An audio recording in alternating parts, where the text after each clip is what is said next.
Series বাঁচানোর মিশনে সোমবার দ্বিতীয় ওয়ানডেতে নিউজিল্যান্ডের মুখোমুখি হবে বাংলাদেশ। একাদশ পরিবর্তনের আভাস, সমতা ফেরানোর প্রত্যয় শরীফুলের।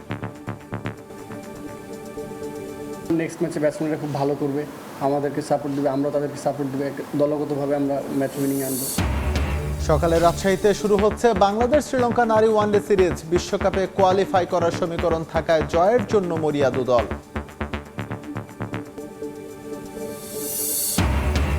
ডিপিএল দলবদলের দ্বিতীয় দিনে লেজেন্ডস অফ রূপগঞ্জের নাম লেখালেন লিটন মিরাজ। নেতৃত্ব নিয়ে দোটানায় ম্যানেজমেন্ট। ওরা ডিসিশন নেবে কে ক্যাপ্টেন। জাতীয় দলের কোচ নিয়োগের সিদ্ধান্ত ছাড়াই শেষ হলো বাফুফের ইসি সভা। 28 আগস্ট চ্যালেঞ্জ কাপ দিয়ে শুরু ঘরোয়া মৌসুম। 1 সেপ্টেম্বর মাঠে গড়াবে বিএফএল। এবং ইপিএল শিরোপার স্বপ্নে বড় ধাক্কা আর্সেনালের। 2-1 গোলের জয় ম্যান সিটির। পয়েন্ট টেবিলে গানারদের ঘাড়ে নিঃশ্বাস ফেলছে সিটিজেনরা। বুন্দেসলিগায় চ্যাম্পিয়ন বায়ার্ন মিউনিখ।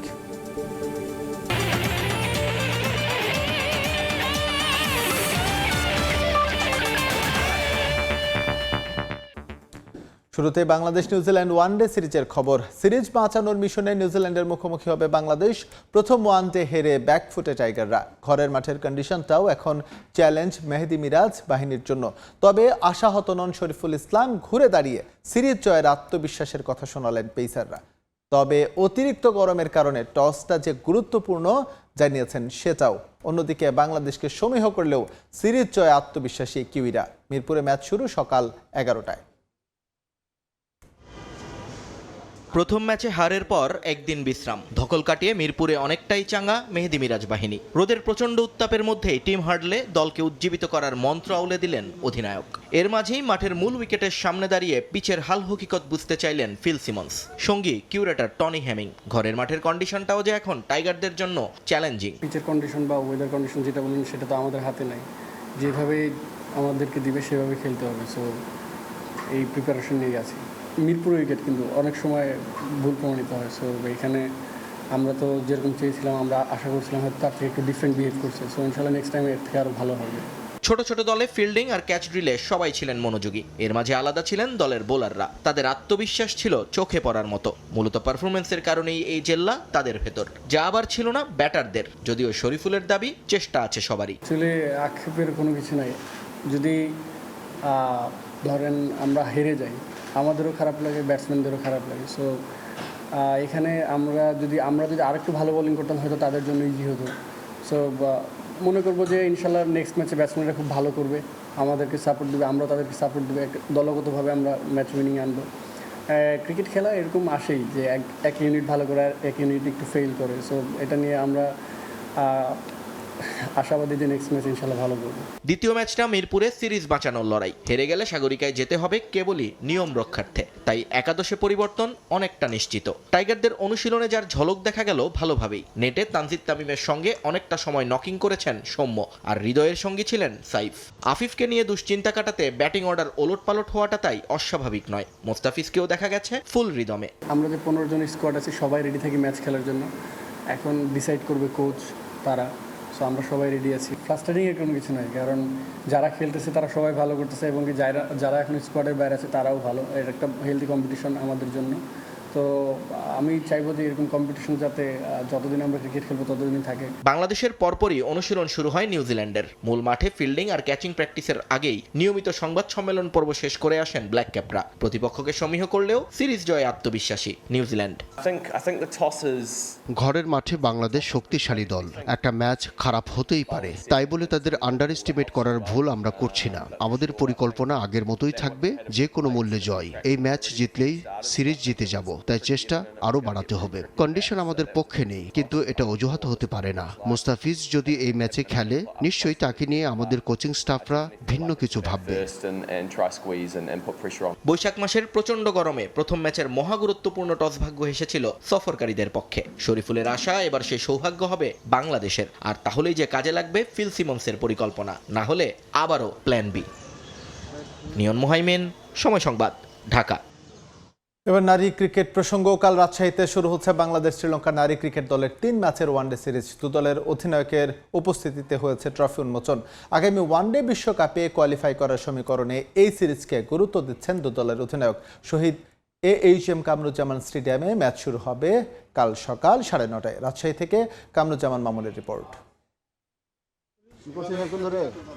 দীর্ঘ বিরতির পর রাজশাহীর শহীদ AHM কামরুজ্জামান স্টেডিয়ামে অনুষ্ঠিত হতে যাচ্ছে আন্তর্জাতিক ক্রিকেট। বাংলাদেশ নারী ক্রিকেট দল মুখোমুখি হবে শ্রীলঙ্কার। সিরিজ সামনে রেখে আনুষ্ঠানিক ফটো সেশনে হাস্যোজ্জ্বল দু দলের অধিনায়ক।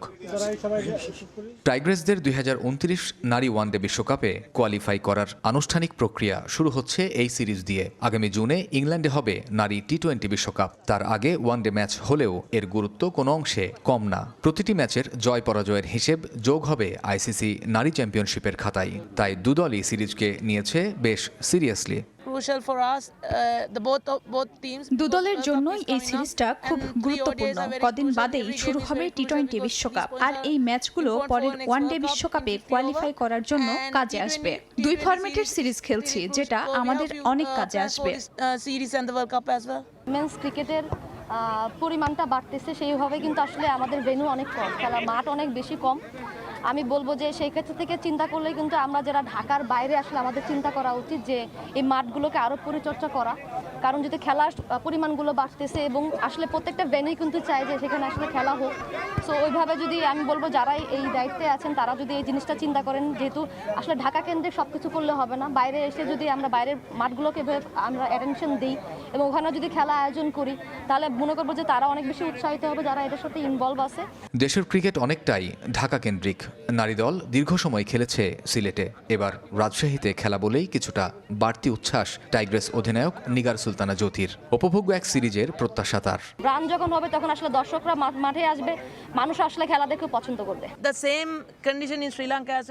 কন্ডিশন শ্রীলঙ্কার মতোই, খুব একটা পার্থক্য নেই। ঢাকার উইকেট কিছুটা আলাদা, তবে এখানকার উইকেট দেখে মনে হয়েছে ব্যাটাররা কিছুটা সুবিধা পাবে। আশা করছি প্রতিদ্বন্দ্বিতাপূর্ণ সিরিজ হবে। এই প্রথম ঘরের মাঠে শ্রীলঙ্কা নারী দলের বিপক্ষে দ্বিপাক্ষিক সিরিজে মুখোমুখি হচ্ছে বাংলাদেশ। ওয়ানডে শেষে টি-20 সিরিজ খেলতে দু দল যাবে সিলেট। 28 এপ্রিল সিলেট আন্তর্জাতিক ক্রিকেট স্টেডিয়ামে মাঠে গড়াবে প্রথম ম্যাচ। কামরুজ্জামান মামুন, সময় সংবাদ, রাজশাহী। ঢাকা প্রিমিয়ার লিগ দলবদলের দ্বিতীয় দিনে লেজেন্ডস অফ রূপগঞ্জে নাম লেখালেন লিটন দাস ও মেহেদী হাসান মিরাজ। জাতীয় দলের দুই ফরম্যাটের অধিনায়ককে নিয়ে শিরোপার স্বপ্ন দেখছে ক্লাবটি।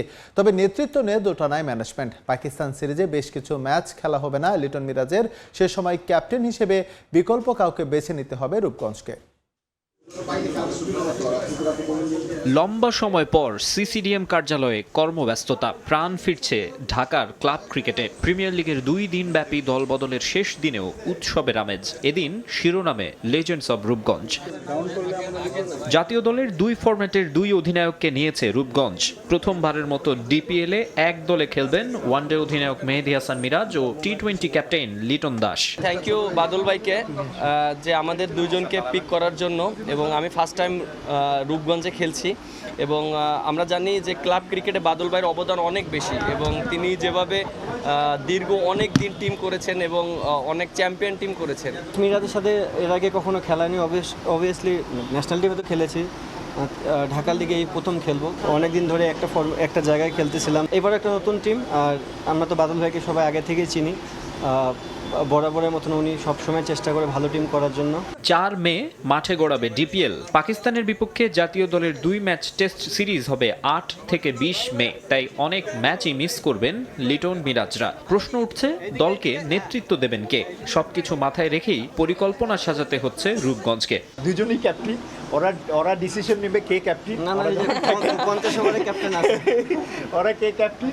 আর ওরা না থাকলে আমরা হয়তোবা চিন্তা করছি যে এদের বাইরে যারা অ্যাভেলেবেল আছে, আমাদের ন্যাশনাল টিমের আরও প্লেয়ার আছে, নাসুম আছে, শেখ মেহেদি আছে, তারপরে আমাদের শরীফুল আছে, অনেক অ্যাভেলেবেল যারা থাকবে তাদের মধ্যে থেকে একজন ক্যাপ্টেন হবে ইনশাআল্লাহ।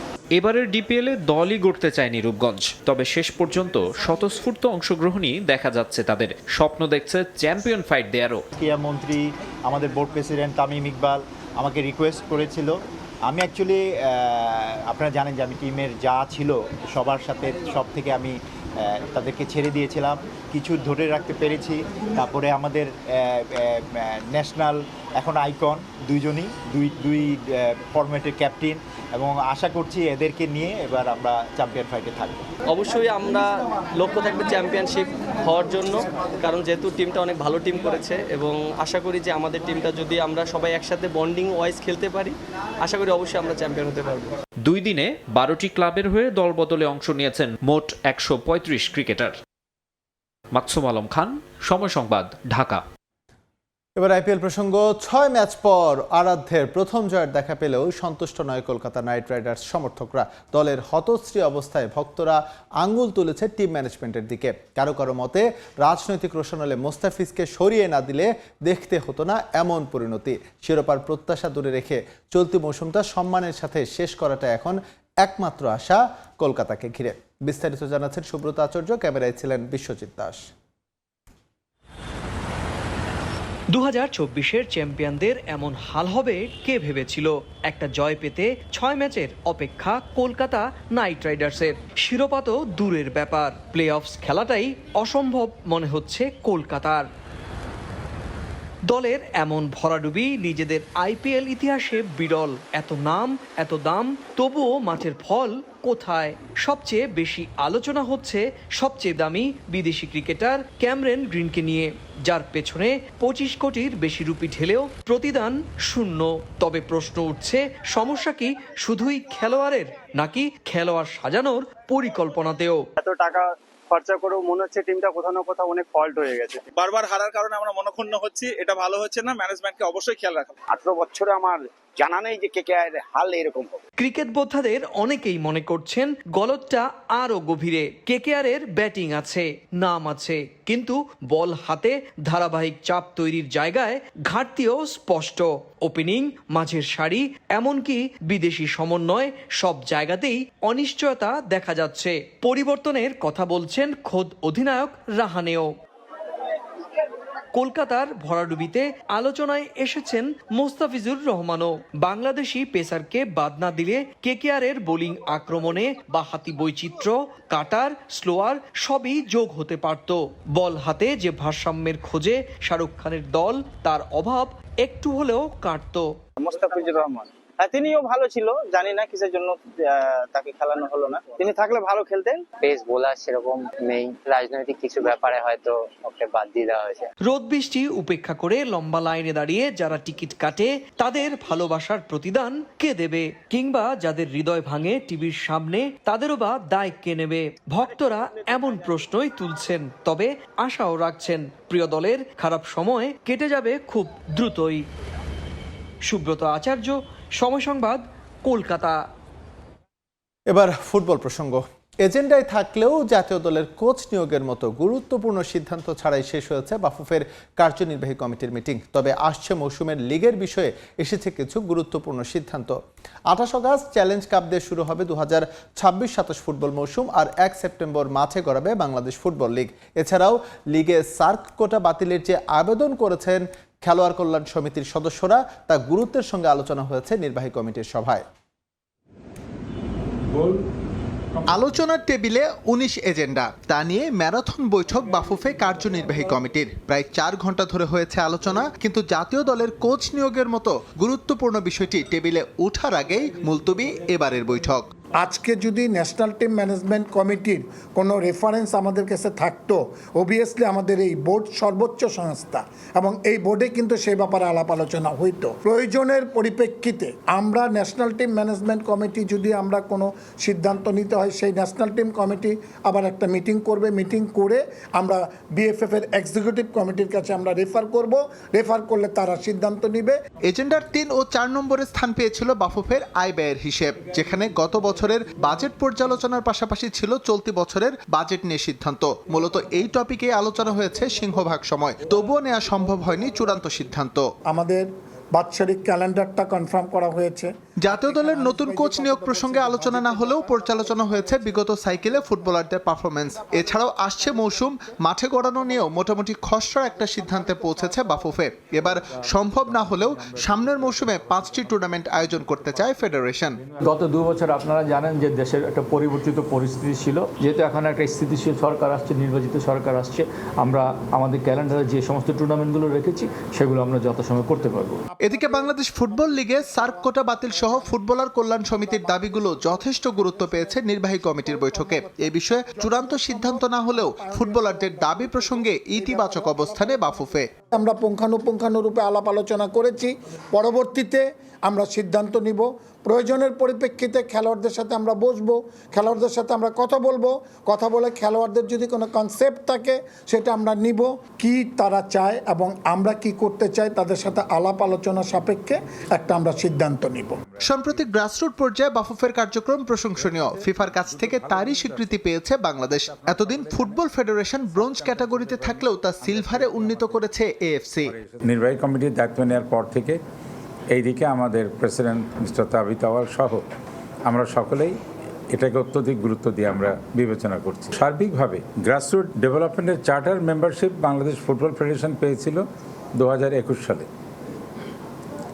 আমরা গত 9 এপ্রিল আমরা এএফসি থেকে আমাদেরকে জানানো হয়েছে যে বাংলাদেশের মর্যাদাটা ব্রোঞ্জ থেকে এলিভেট করে সিলভার গ্রেডে আমাদেরকে উন্নীত করা হয়েছে। ভেন্যু চূড়ান্ত না হলেও বার্ষিক সাধারণ সভার দিনক্ষণ ঠিক করেছে নির্বাহী কমিটি। আগামী 22 মে অনুষ্ঠিত হবে বাফুফের এজিএম। একটা জরুরি সভার আয়োজন করা হয়েছে। এসএম ইকবাল, সময় সংবাদ, ঢাকা। দ্বিতীয় দফায় ক্রীড়াবিদদের হাতে তুলে দেওয়া হয়েছে ক্রীড়া কার্ড। 17টি ডিসিপ্লিনের মোট 171 জন খেলোয়াড়কে বেতন কাঠামোর আওতায় এনেছে যুব ও ক্রীড়া মন্ত্রণালয়। এর মধ্যে 36টি কার্ড পেয়েছেন নারী ও পুরুষ জাতীয় ফুটবল দলের খেলোয়াড়রা। হকি খেলোয়াড়দের জন্য বরাদ্দ হয়েছে 36টি কার্ড।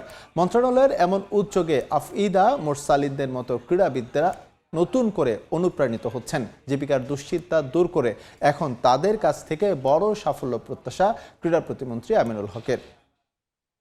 বিশ্বকাপে খেলার যোগ্যতা অর্জন করলাম। দেশের অনেক ক্রীড়াবিদেরই বছরে আয় ছিল 1 লাখ টাকারও কম। অর্থ সংকটে খেলা ছেড়ে দেওয়ার ঘটনাও কম নয়। তবে সেই বাস্তবতায় পরিবর্তন আনতে বড় পদক্ষেপ নিয়েছে যুব ও ক্রীড়া মন্ত্রণালয়। এখন থেকে প্রতি মাসেই ক্রীড়াবিদদের ব্যাংকে চলে যাবে লাখ টাকা। প্রতিশ্রুতি অনুযায়ী দ্বিতীয় দফায় ক্রীড়া কার্ড পেয়েছেন 17 ডিসিপ্লিনের 171 জন খেলোয়াড়। এই কার্ডের মাধ্যমে তারা পাচ্ছেন আর্থিক নিরাপত্তা ও স্বীকৃতি।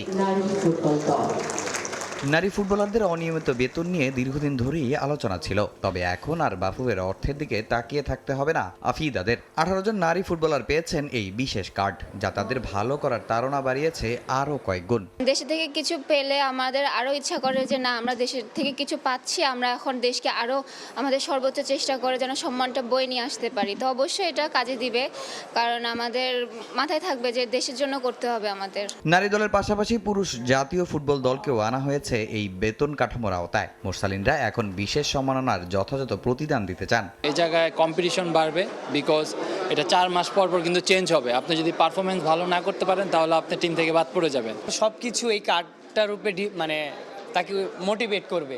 সো আমি মনে করি এটা আমাদের ক্রীড়াবিদদের জন্য একটা সম্মাননা। এর আগে যদি আমরা 100% দেওয়ার ট্রাই করতাম, এখন হয়তো ওই এক্সট্রা একটা মোটিভেশন থাকবে, চেষ্টা করবো 100%-এর বেশি দেওয়ার জন্য। তো এটা অবশ্যই আমাদের, আমি বলবো যে at the end of the day এটা দেশের জন্য ভালো এবং আমাদের নিজেদের পারফরমেন্সের জন্য ভালো। সব মিলিয়ে এখন পর্যন্ত প্রায় 300 জন ক্রীড়াবিদকে এই বেতন কাঠামোর আওতায় এনেছে মন্ত্রণালয়। নিজের প্রতিশ্রুতি বাস্তবায়নের পর এখন কেবল সাফল্য দেখতে চান ক্রীড়া প্রতিমন্ত্রী আমিনুল হক। প্রতি 4 মাস অন্তর খেলোয়াড়দের পারফরমেন্স মূল্যায়ন করবে মন্ত্রণালয়। 4 মাস পর পর আমাদের কিন্তু আপনাদের পারফরমেন্স রিভিউ করা হবে। যারা আপনারা আপনাদের পারফরমেন্স ধরে রাখবেন তাদেরকে কিন্তু আমরা এই ভাতার আওতায় চলমান রাখব। কেউ যদি আপনাদের পারফরমেন্স ফল করে তাহলে কিন্তু আপনারা এই বেতন কাঠামোর আওতা থেকে সরে যাবেন। আমরা আবার নতুন কাউকে সেখানে ইনক্লুডিং করব।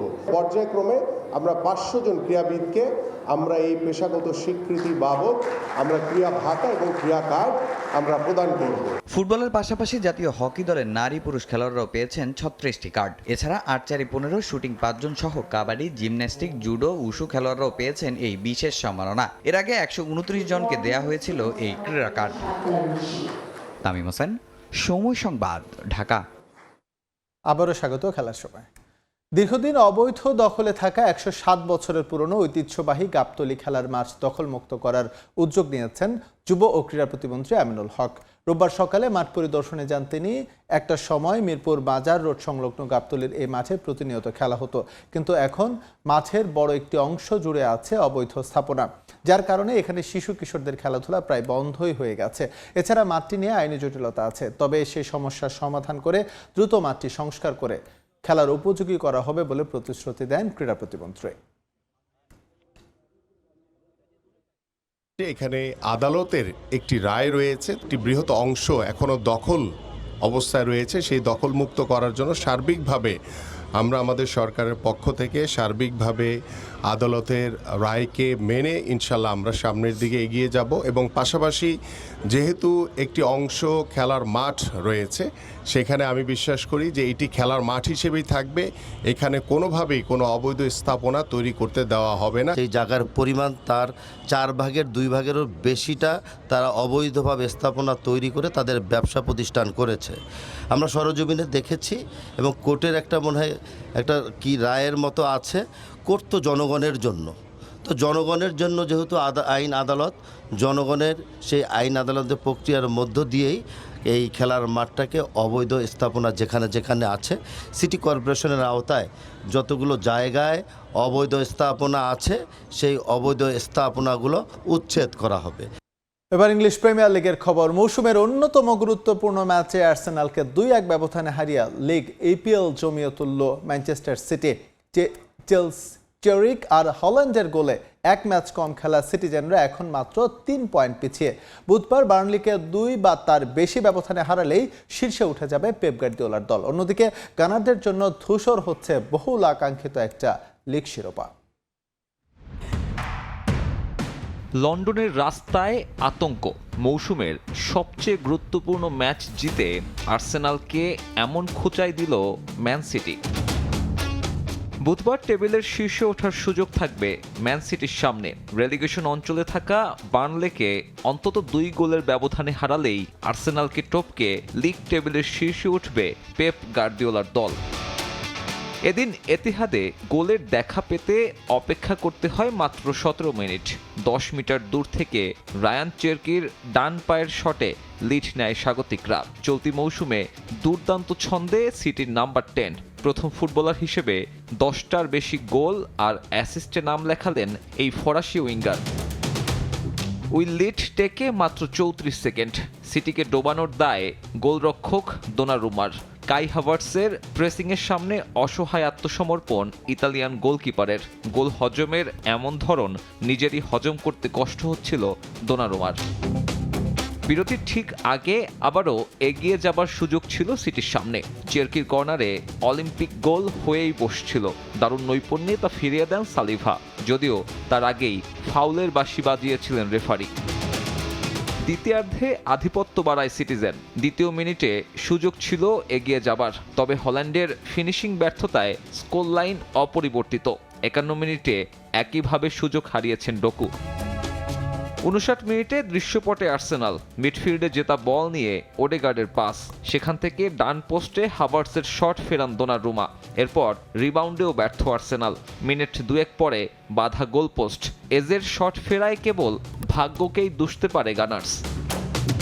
সিটি অবশ্য ভাগ্যের অপেক্ষায় ছিল না। পুরোদস্তুর টেক্সট বুক গোল। দোনারুমার ছুড়ে দেয়া বল নিয়ে কাউন্টার অ্যাটাক। ডোকু আর ওরেলের সহায়তায় সেই বল জালে পাঠিয়েছেন হল্যান্ড। লিগে নিজের 23তম গোল। টেবিলেও সবার ওপরে এই নরওয়েজিয়ান। পিছিয়ে গিয়ে আরও ছন্নছাড়া আর্সেনাল। বলার মতো একটাই সুযোগ আসে যোগ করার সময়ে। ডান থেকে লিয়ান্দ্রো ট্রসার্ডের ক্রস খুঁজে নেয় কাই হাভার্টসকে, তবে লক্ষ্যভ্রষ্ট হেডে কপাল পড়ে গানারদের। এবারে লিগ শিরোপাটাও হয়তো হাতছাড়া হয়ে গেল মিকেল আর্তেতাদের। সাব্বির মিথুন, সময় সংবাদ। আবারও স্বাগত খেলার সময়। রুদ্ধশ্বাস জয়ে মর্যাদার কোপা দেল রে শিরোপা নিজেদের করে নেওয়ার পর বাঁধ ভাঙা উল্লাসে মেতেছে রিয়াল সোসিয়েদাদ সমর্থকরা। বাস্ক অঞ্চলের শহর সান সেবাস্তিয়ানে নেচে গিয়ে উদযাপন করেছে ক্লাব ইতিহাসের 4র্থ শিরোপা। এমন অর্জন উৎসর্গ করা হয়েছে 28 বছর আগে অ্যাথলেটিকোর উগ্রবাদী সমর্থকদের হাতে নিহত হওয়া রিয়াল সোসিয়েদাদ ভক্তকে। সান সেবাস্তিয়ানের সৌন্দর্য শনিবার রাতে বেড়ে যায় কয়েক গুণ। এমনিতেই বাস্ক অঞ্চলের এই শহর বেশ সুন্দর, তবে এমন বাঁধভাঙা উদযাপন সে সৌন্দর্যে যোগ করে বাড়তি রং। উন্মাদে উদযাপনের কারণটাও যৌক্তিক। ফেভারিট আতলেটিকো মাদ্রিদকে হারিয়ে ছোট্ট ক্লাবটার ক্যাবিনেটে উঠল আরও একটি শিরোপা। আতলেটিকো বলেই হয়তো এমন অর্জনের গুরুত্ব বেড়েছে। রাইভাল ক্লাবটার সঙ্গে হোয়াইট অ্যান্ড ব্লুদের ইতিহাস যে বেশ পুরনো আর ট্রাজিক। লা কার্তুজায় ম্যাচের শুরু থেকে বিশাল এক টিফো মেলে ধরে সোসিয়াদ সমর্থকরা। টিফোতে যে ব্যক্তিটার ছবি তার নাম আইতোর জাবালেতা, ক্লাবটার পার ভক্ত। 1998 সালে উয়েফা কাপের ম্যাচে যিনি নিহত হন প্রতিপক্ষ আতলেটিকো মাদ্রিদের উগ্রবাদী সমর্থকদের হাতে। বাস্তিয়ন 1903 নামে সেই উগ্রবাদী সংগঠনের সদস্যরা জাবালেতাকে খুন করে তার প্রেমিকার সামনেই। দীর্ঘ 28 বছর ধরে তাই সব সোসিয়েদাদ ভক্তদের মনে জায়গা করে আছেন জাবালেতা। আতলেটিকো মাদ্রিদের বিপক্ষে খেলা হলেই ফিরে আসে ওই ট্রাজিক অতীত। কোপা দেল রে জয়ের ট্রফিটা তাই ক্লাবের সেই পার ভক্তকেই উৎসর্গ করল গোটা দল। সেবাস্তিয়ানে উৎসবের মাত্রা বাড়বে রোববারের ট্রফি প্যারেডে। দেয়া হবে বীরোচিত সংবর্ধনা। এর আগেও 3 বার কোপা দেল রে জিতেছে সোসিয়েদাদ, তবে শেষবারেরটায় বাধা ছিল করোনার। বদ্ধ ঘরে উদযাপনের সে ঘাটতি এবার পুষিয়ে নিচ্ছে স্প্যানিশ ক্লাবটা। সাব্বির মিথুন, সময় সংবাদ। আবারও বুন্দেসলিগা শিরোপা ঘরে তুলল বায়ার্ন মিউনিখ। শেষ 14 মৌসুমে 13 আর সব মিলে নিজেদের ক্যাবিনেটে 35তম লিগ শিরোপা জার্মান জায়ান্টদের। স্টুটগার্টকে 4-2 গোলে হারিয়ে 4 ম্যাচ হাতে রেখেই চ্যাম্পিয়ন বাভারিয়ান্স। এবারের মৌসুমে গোলের হিসেবে আগের সব রেকর্ড ভেঙেছে ভিনসেন্ট কোম্পানির দল।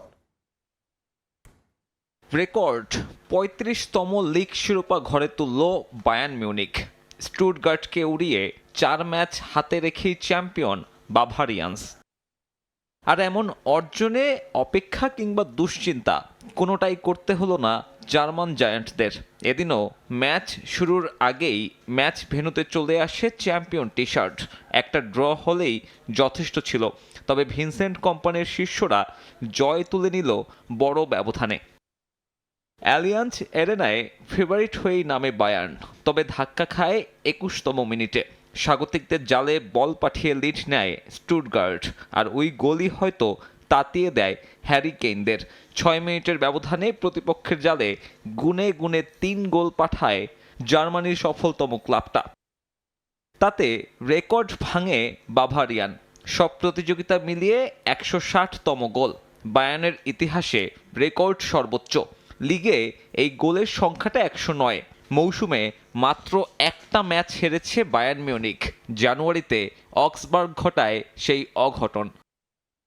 বায়ার্নকে অপ্রতিরোধ্য বানানোয় কৃতিত্ব পাবেন কোচ নিজে। দায়িত্ব নিয়ে টানা দ্বিতীয়বার দলকে বানালেন লিগ চ্যাম্পিয়ন। এবারের মৌসুমে সুযোগ আছে ট্রেবল জয়ের। বুধবার জার্মান কাপের সেমিফাইনালে তাদের বাধা লেভারকুজেন। জার্মান কাপের মতো চ্যাম্পিয়ন্স লিগেও ফেভারিট বায়ার্ন মিউনিখ। বুন্দেসলিগা শিরোপা নিশ্চিত হওয়ায় আপাতত ব্যস্ততা কিছুটা হলেও কমল ক্লাবটার, তবে তাদের একচেটিয়া আধিপত্যে অসহায় অবস্থা জার্মান লিগের বাকি ক্লাবগুলোর।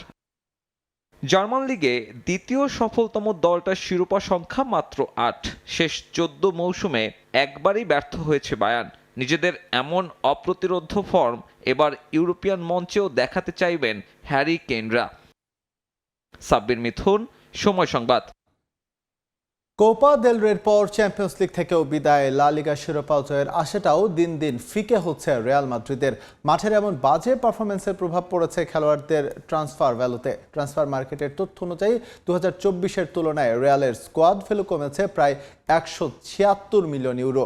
মূল্য বেড়েছে এমবাপে, আর্দা গুলেরদের। এদিকে আবারও রিয়ালে ফেরার গুঞ্জন Portuguese mastermind the special one José মরিনিওর, যদিও এই বিষয়ে রিয়াল এখন পর্যন্ত কোনো মন্তব্য করেনি। 2024-এর ঝলমলে গ্রীষ্ম, রিয়ালের ঘরে তখন চ্যাম্পিয়ন্স লিগ আর লা লিগা ট্রফি। দলে যোগ দিলেন বর্তমান বিশ্বের অন্যতম সেরা ফুটবলার, ফ্রান্সের হয়ে বিশ্বকাপ জয়ী কিলিয়ান এমবাপে। সবাই ভেবেছিল এবার অজেয় হয়ে উঠবে রিয়াল, কিন্তু বাস্তবে তার কিছুই হলো না। 2 বছরে সাফল্যের ঝুড়ি প্রায় শূন্য। গেল মৌসুমের ইউএফা সুপার কাপ আর ইন্টারকন্টিনেন্টাল কাপ বাদ দিলে রিয়ালের প্রাপ্তি বলতে কিছুই নেই। আর এর প্রভাব পড়েছে সরাসরি খেলোয়াড়দের মার্কেট ভ্যালুতে। প্রতিষ্ঠিত তারকাদের মধ্যে বাজার মূল্য বেড়েছে শুধু এমবাপে, আর্দা গুলের ও সেবায়োসের। অন্যদিকে যে বেলিংহ্যাম, ভিনিসিয়াসদের নিয়ে গর্ব ছিল আকাশ ছোঁয়া, তাদের বাজার মূল্য এখন নিম্নমুখী। ট্রান্সফার মার্কেটের তথ্য অনুযায়ী ভিনিসিয়াসের মূল্য এখন 180 মিলিয়ন ইউরো থেকে নেমে 150 মিলিয়ন ইউরো। জুড বেলিংহ্যামের 140 মিলিয়ন আর রদ্রিগো কামাভিঙ্গার পতন হয়েছে সবচেয়ে বেশি। 100 মিলিয়নের ঘর থেকে তাদের বাজার মূল্য নেমেছে 50 মিলিয়নে। সব মিলিয়ে রিয়ালের স্কোয়াড ভ্যালু কমেছে প্রায় 176 মিলিয়ন ইউরো।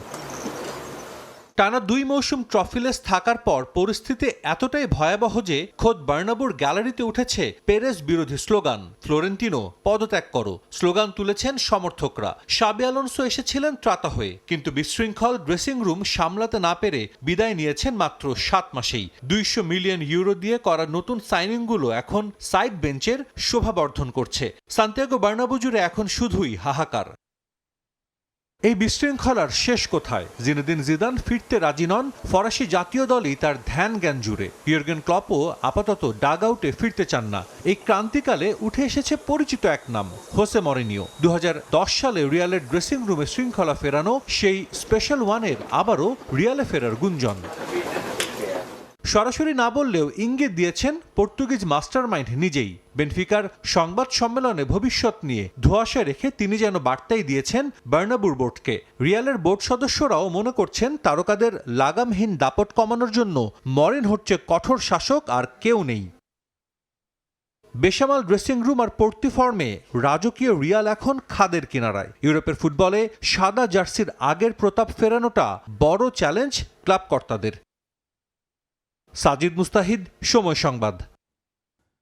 ফিফা বিশ্বকাপের পর পাকিস্তান জাতীয় দলের সঙ্গে একটি প্রীতি ম্যাচ খেলার পরিকল্পনা মেসির আর্জেন্টিনার। পাকিস্তানের ফুটবল উন্নয়নের অংশ হিসেবে ম্যাচের পাশাপাশি আরও কিছু বিষয়ে সহযোগিতার কথা রয়েছে আর্জেন্টিনা ফুটবল অ্যাসোসিয়েশনের, এমন খবর প্রকাশ করেছে পাকিস্তানের সংবাদ মাধ্যম জিও নিউজ। আর্জেন্টিনার পাকিস্তানি দূতাবাসে অনুষ্ঠিত এই সভায় উপস্থিত ছিলেন রাষ্ট্রদূত হাসান আফজাল খান। পাকিস্তান ফুটবল অ্যাসোসিয়েশনের প্রেসিডেন্ট মহসিন গিলানি ছাড়াও ছিলেন আর্জেন্টিনা ফুটবল অ্যাসোসিয়েশনের বিপণন বিভাগের প্রধান ফ্রান্সিসো লেমিও। পাকিস্তানের ফুটবলের প্রসারে সহযোগিতার হাত বাড়িয়ে দিতে চায় আর্জেন্টিনা, এ কারণেই এই উদ্যোগ নেওয়া হয়েছে। পরিকল্পনা বাস্তবায়ন হলে তরুণ ফুটবলারদের আধুনিক অনুশীলন সুবিধার পাশাপাশি আর্জেন্টিনা থেকে কোচরা এসে পাকিস্তানের কোচদের প্রশিক্ষণ দেবেন। প্রীতি ম্যাচের বিষয়টি প্রাথমিক আলোচনা হয়েছে দুপক্ষের মাঝে। দেশটিতে ফুটবলারদের নিরাপত্তা, যাতায়াত সহ অন্যান্য সুযোগ সুবিধা বিবেচনা করে পরে নেওয়া হবে চূড়ান্ত সিদ্ধান্ত। 2009 সালে লাহোরে সন্ত্রাসী হামলার পর থেকে দীর্ঘদিন আন্তর্জাতিক ক্রিকেট ম্যাচ হয়নি পাকিস্তানে। দীর্ঘ বিরতির পর এখন ভারত ছাড়া ক্রিকেট বিশ্বের প্রায় সব দেশই নিয়মিত পাকিস্তান সফর করছে। নিরাপত্তা পরিস্থিতি পর্যবেক্ষণ করে নেওয়া হবে মেসিদের পাকিস্তান সফরের চূড়ান্ত সিদ্ধান্ত। আবারও স্বাগত খেলার সময়। ইংলিশ প্রিমিয়ার লিগের হাই ভোল্টেজ ম্যাচে চেলসিকে 1-0 গোলে হারিয়েছে ম্যানচেস্টার ইউনাইটেড। এই জয়ে আগামী মৌসুমে চ্যাম্পিয়ন্স লিগে খেলা অনেকটা নিশ্চিত রেড ডেভিলদের। আরেক ম্যাচে ব্রাইটনের সঙ্গে 2-2 গোলে ড্র করে অবনমনের সংখ্যায় টটেনহ্যাম হটস্পার। স্ট্যামফোর্ড ব্রিজে ম্যাচের শুরু থেকেই দুদল আক্রমণাত্মক খেলেছে, তবে চেলসির সামনে খুব একটা সুবিধা করতে পারেনি রেড ডেভিলস। প্রথমার্ধের শেষ দিকে ব্রুনো ফার্নান্দেজের অ্যাসিস্টে গোল করেন ম্যান ইউনাইটেড, লিড এনে দেন ম্যাথেউস কুনিয়া। চলতি মৌসুমে ইপিএলে 18তম অ্যাসিস্ট রেড ডেভিল অধিনায়কের। এগিয়ে থেকে বিরতিতে যায় মাইকেল কারিকের দল। বিরতি থেকে ফিরে একের পর এক আক্রমণ করে যায় চেলসি, কিন্তু ভাগ্য এদিন সহায় ছিল না ব্লুদের। তাদের 3টি শট ফিরে আসে পোস্টে লেগে। পুরো ম্যাচে প্রতিপক্ষের জালে 20টি শট নিয়েও গোল আদায় করতে পারেনি চেলসি। এই নিয়ে লিগে টানা 4 ম্যাচ হারল লন্ডনের ক্লাবটি। এই ছিল খেলার সময়। এরপর প্রবাসের সময়ের সঙ্গে থাকবেন রাইসা জান্নাত। ধন্যবাদ ইকবাল। প্রবাসের সময় নিয়ে আসছে কিছুক্ষণ পর, সঙ্গেই থাকুন সময়ের।